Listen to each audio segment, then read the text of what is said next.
On February 5, 2023, in Sarasota, Florida, officers with the Sarasota Police Department responded to a domestic violence call placed by an adult male who reported that he had locked himself inside a bathroom to escape his girlfriend, whom he claimed was enraged and armed with a knife. He stated he feared for his life and requested immediate police assistance. When officers arrived, they made contact at the front door with the female half of the couple, who immediately began providing her version of events before officers had spoken with the reporting party.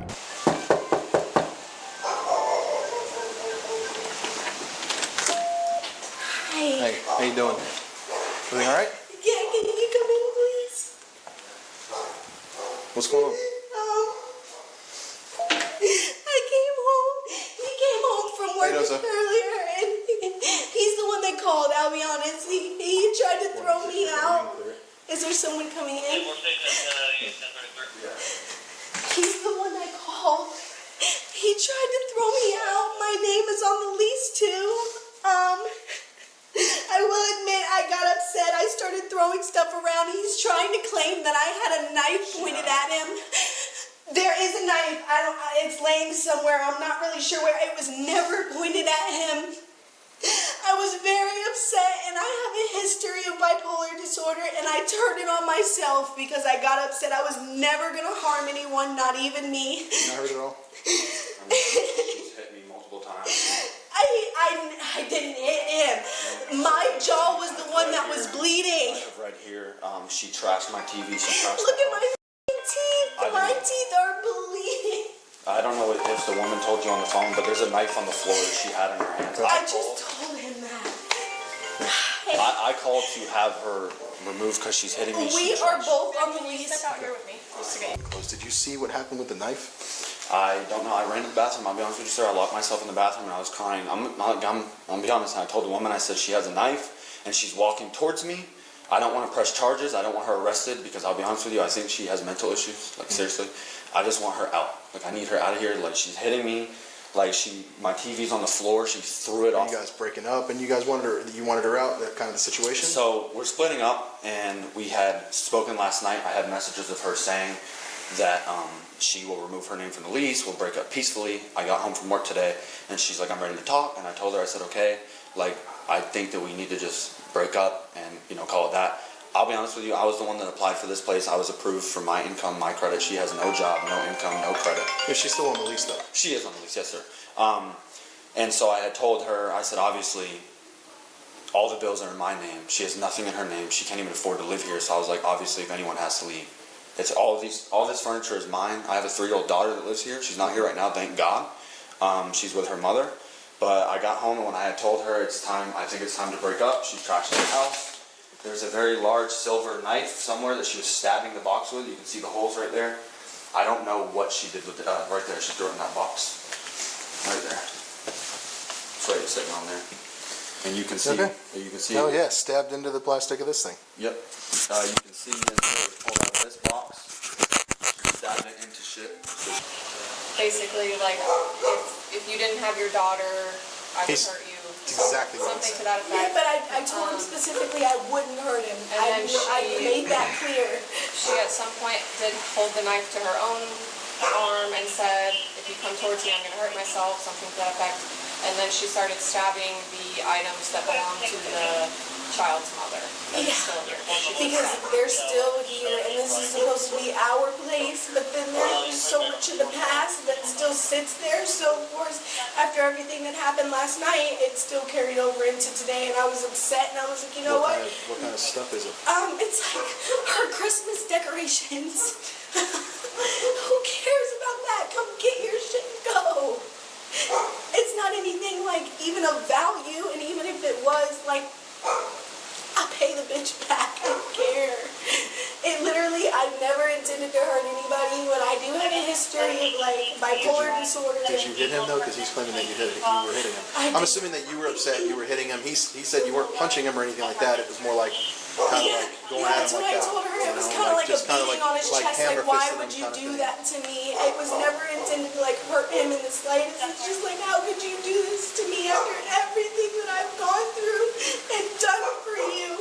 And he's like, I've done way more for you than you ever have for and of course that makes me feel less than because, yeah, I have no income, I have no credit, I have no mom, dad, nothing to run back to like he does. So he kind of tries to like put me down, and I was like, how could you fucking do this? And you know, I'm just like beating on his chest, and then he kind of like elbowed me, and it was probably in defense, but he got me good and busted my fucking lip on the inside. Maya, can you stand up for me, please? Yeah. Need help? No, I'm okay. Okay. All right. Go ahead, put your hands behind your back. Oh, really? He asked for me to be arrested? No, And he actually, he doesn't doesn't want to want file you any to. charges against you So what's this? because it's considered a domestic issue. You guys live together. You guys have been in a relationship for more than But 6 he months. hit me too. I'm confused. You attacked him, man. So we go No, by I primary didn't. aggressor. You were the one coming after him by your own statements as well. But that's not His statements, true. your statement and his statement matched up pretty much perfectly. But Do I you have didn't some go sho- after him Maya, first. Do you have some shoes or slides or anything you can grab? In the You'll see a judge after first appearance in the morning. He'll let you. I'm gonna be there till the morning Yes, ma'am. by myself or like with other people. You'll be with other You'll be with other people if you once you go back. Oh my god. Guys, please, I've never been through anything like this. We'll make it as easy as possible, okay? Officers were lawfully present inside the apartment based on the emergency call and consent to enter, and they were tasked with determining whether a domestic violence offense had occurred, and if so, identifying the primary aggressor as required under Florida law. The woman acknowledged that she became upset, admitted to throwing objects around the apartment, and acknowledged the presence of a knife somewhere in the residence, though she denied pointing it at her partner. She also volunteered information about her mental health history and stated that she had threatened to harm herself rather than him. These statements were legally significant because spontaneous admissions made prior to custody and interrogation are admissible and do not implicate Miranda protections. When the male complainant emerged from the bathroom, officers obtained his statement separately. He reported that during an argument over their relationship and living arrangements, the woman became physically aggressive, struck him, damaged property, and advanced toward him with a large knife, prompting him to retreat and lock himself in the bathroom. He pointed out physical injuries to his mouth and visible damage to the apartment, including stab marks consistent with a knife being used against household items.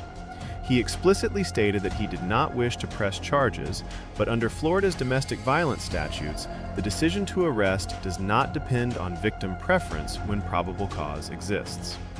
At this stage, officers were required to evaluate credibility, physical evidence, demeanor, consistency of statements, and admissions made by each party. Florida's primary aggressor doctrine mandates that when both parties allege violence, officers must determine who was the predominant initiator of force rather than defaulting to mutual arrest.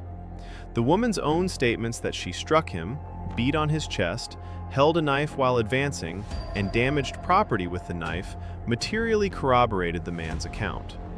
Her admission that he elbowed her defensively further supported a finding of reactive force rather than mutual combat. The presence of a deadly weapon dramatically elevated the legal analysis. Even without actual contact, advancing towards someone with a knife while threatening behavior is sufficient to establish aggravated assault under Florida law. Additionally, any unwanted physical contact during a domestic relationship satisfies the elements of domestic battery. The officer's observation of injuries, coupled with corroborating physical evidence inside the apartment, provided probable cause for both charges. Once officers determined that probable cause existed and identified the woman as the primary aggressor, the arrest became mandatory under state domestic violence enforcement policies. At the moment officers instructed her to stand up and place her hands behind her back, the encounter transitioned from investigative detention to custodial arrest. Her subsequent statements expressing confusion or distress occurred post-decision and did not alter the legal sufficiency of probable cause already established.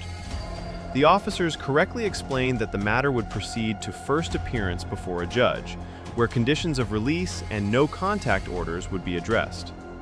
The man's lack of desire to prosecute did not negate the arrest, as domestic violence cases are prosecuted in the name of the state once probable cause is present. She was ultimately charged with domestic battery and aggravated assault with a deadly weapon, reflecting both the physical contact and the use of a knife during the incident. Thanks for watching. If you found this legal breakdown informative, like, share, and subscribe. Leave your thoughts in the comments below.